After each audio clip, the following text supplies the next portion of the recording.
探寻历史烟云，解读人文传奇。大家好，我是涅槃说史。上集我们说到了张结巴从一个口吃孤儿沦为了滇西山匪，踏上了血腥之路，并在1924年秋血洗了洱源县城。大理镇守使李选廷调动邓川补充大队前往洱源，配合县长王用忠搅拌张结巴土匪。张结巴听说官兵开来，即派陈克武带20个顽匪堵击。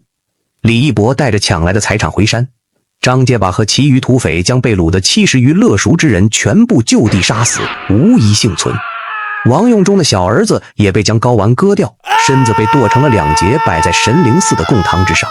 张结巴退走之后，陈大队长才赶到，只见城中尸体遍地，血流成河，满城百姓怨声载道，哭泣悲愤，其状惨不忍睹。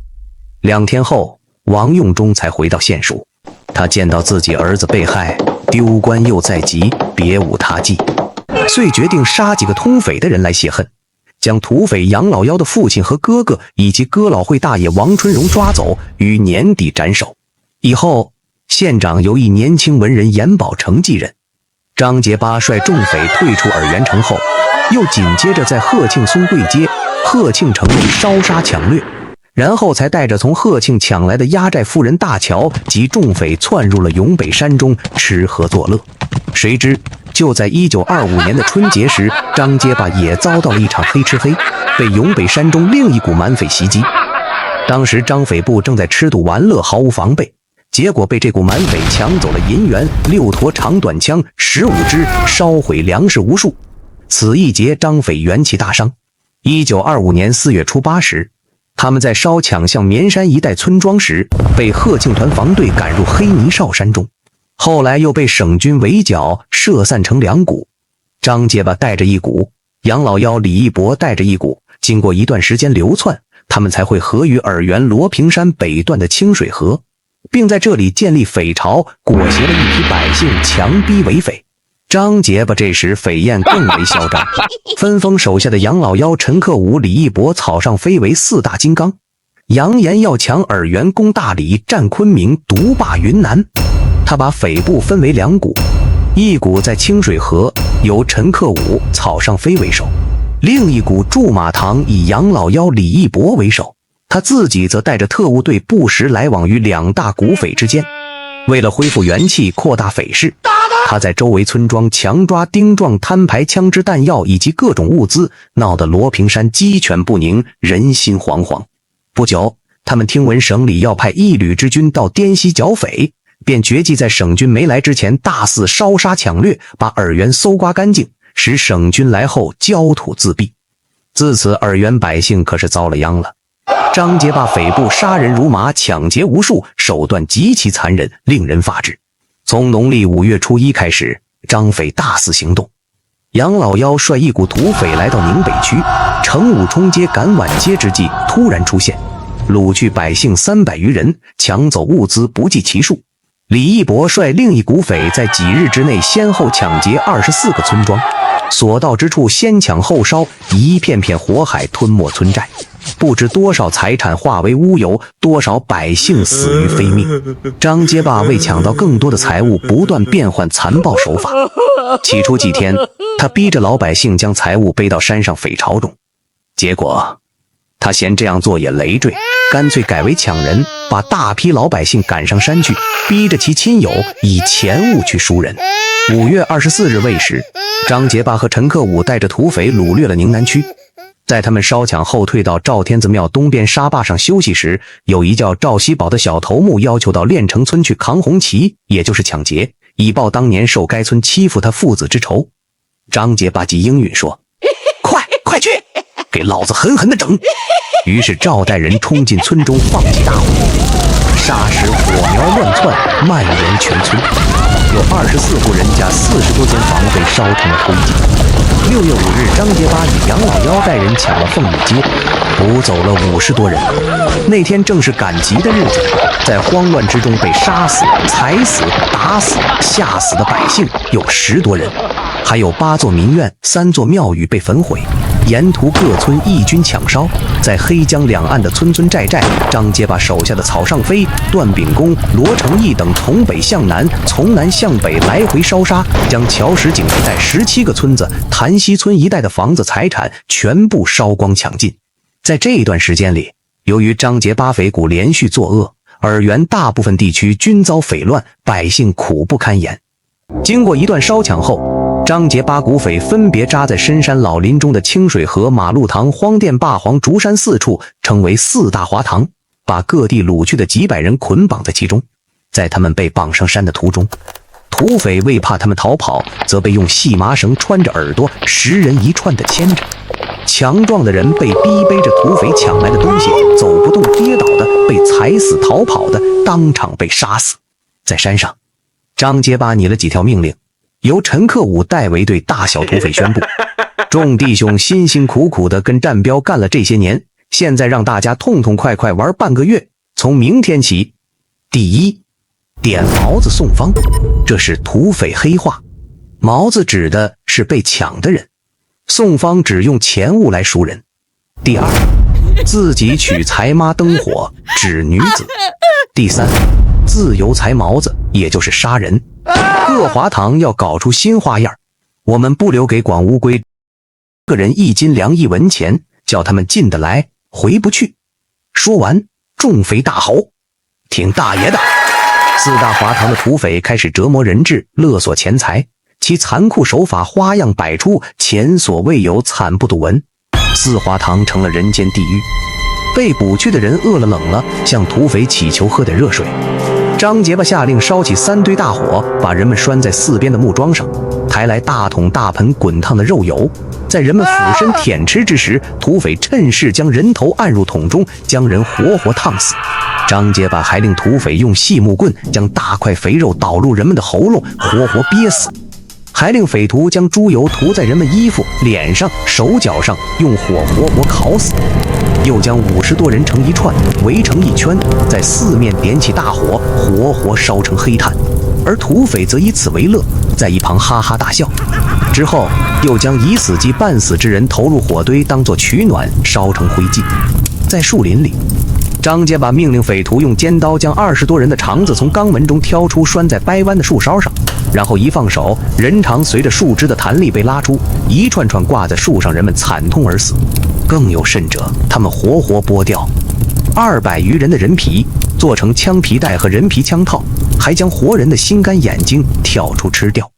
一个甲长李某接到张结巴的通知，让他前去赎命送方。他好不容易凑了钱粮、肉菜、油等物，用5匹马驮着到匪巢，土匪仍说不够，将其吊打一夜。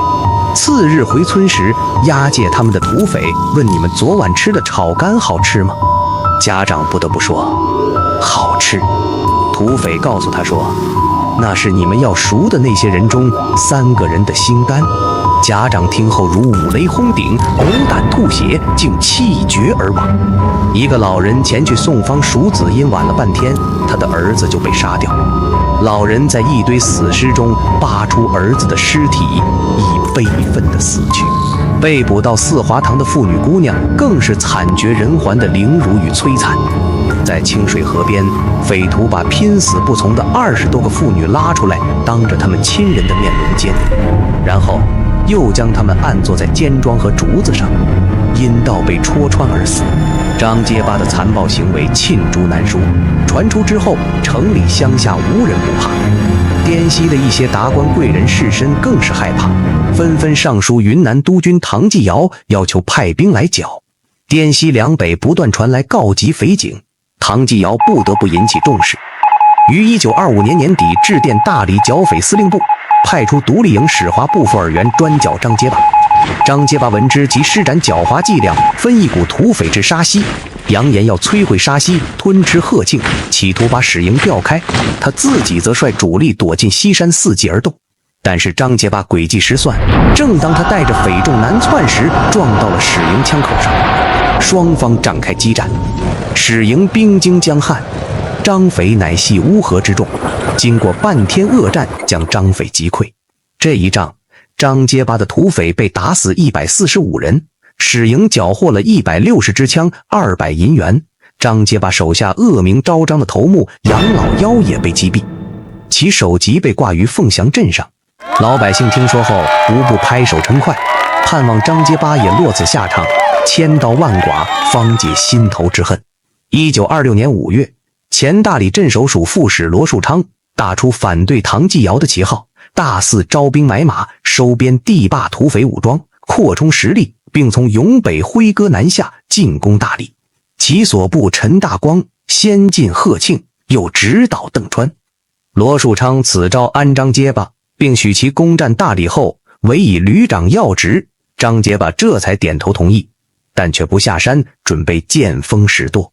这期间，罗树昌挥兵猛攻上关，而守兵仅使华一营，兵力分散，箭不能支。张结巴这才出击，将史华布置在苍山脚下防堵他的一个连打散。罗树昌遂夺取上关，然后张结巴又马不停蹄直捣喜州，攻进乱抢一阵，退到南中休整。9月，罗树昌反唐失败，唐继尧派陈维庚被任命滇西剿匪司令，唐继林唐继尧的堂弟，省军第3团团长等进驻滇西。唐胜罗败，张结巴不但没有丝毫受损，反而在这一场混战中极度扩充了匪势，不但收编了罗部大批残兵败将，抢劫枪械、粮饷被俘，匪巢中堆满了这些物品。此时唐继林的部3团辖区是大理以北各县，其任务主要是剿灭张结巴。但是张结巴盘踞在深山老林里，行踪飘忽不定，牵得唐团团乱转，也未能收到成效。张结巴得意狂妄之余，忽发奇想，企图进占大理，独霸夷西。为此，他决定招安，还掳来了宁山应山铺以前清夷老吕贤熙号吕进士的老先生，为他向陈维庚招安疏通牵线。当时云南各派军阀为巩固自己的地位，扩大实力，均在搜罗土匪武装。张结巴的招安要求一说即成，唐继尧还委任给他一个既大且长的官衔：大理、邓川、洱源、建川、贺庆、丽江、兰平、云龙、漾濞、永平10县游击统管带兼北伐后授军独立第2混成旅旅长。他将自己匪部1000余人编成3个团，制作了绣有福国大昌的大旗，还自封为军长、省长等，其野心愈发不能抑制。他虽已招安，但其残暴本性并未改变，经常反复无常地寻找借口杀人。1927年上半年，云南军阀争权夺利的混战加剧，唐继尧在云南的统治被胡若愚、龙云、张汝济、李选廷推翻，而后胡张龙3派又发生火并，战祸殃及全省，最后结果以龙云胜利告终。就在军阀们兵戈相见的时候，张结巴虽为唐继尧的北伐后援军的旅长，但并不卖力作战，只要见势不好，他即拉走队伍避战。唐军失败后，龙云势力尚未到达滇西，大理暂时成为一座空城。张结巴趁乱进驻大理，称霸滇西是张结巴蓄谋久矣的。乱世之中，他忽而匪，忽而兵，保存扩充了力量，并进驻了他久已向往的大理城。大理原为唐军所据，关更亦为唐继尧所派。唐继尧一派失败后，城内军队官吏均作鸟兽散，给了张结巴一个极好的机会。他打着招安军的旗号，名正言顺地开进大理。不久，在诸军阀角逐获胜的龙云，为了巩固自己的统治，肃清地方匪患，派出101师张冲部来到滇西剿抚土匪。张冲字云鹏，绿林出身，自归附龙云以后，为其立下汗马功劳。不仅在军阀混战中出了大力，还收编了众多土匪，对付土匪很有一套办法。就在张冲快要抵达下关之时，张结巴还是慌了。不知张冲此来是凶是吉，他急忙召集手下干将李义博、陈克武、杨光培等的计议。随后他们定下计策，决定先行退让，直到鹅卵哨为止，并设议鸿门宴宴请张冲。